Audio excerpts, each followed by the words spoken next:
Khairpur Lukman Rohri canal के किनारे 75 करोड़ रुपए की लागत से बनी हुई कैटल कॉलोनी खंडरात का मंजर पेश करने लगी।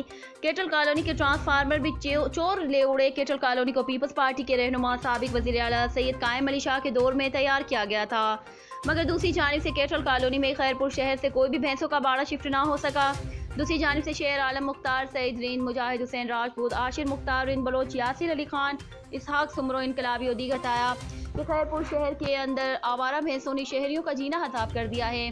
शहर में सुबह को आवारा भैंसें जब सड़कों पर निकल आती हैं तो भैंसों की टक्कर लगने से मुतादिद गाड़ियों के शीशे टूट जाते हैं। स्कूल जाने वाले तलबा और तालबात भैंसों की टक्कर लगने से जख्मी हो जाते हैं और भैंसों की वजह से खैरपुर शहर में ट्रैफिक जाम होना मामूल बन गया है। डीसी खैरपुर वजीर आला Sindh, chief secretary Sindh, chief justice of Pakistan फौरी नोटिस लेकर करोड़ों रुपए के मंसूबों को बचाया जाए और भैंसों के बाड़े कैटल कॉलोनी में मुंतकिल किए जाने का मुतालबा किया है।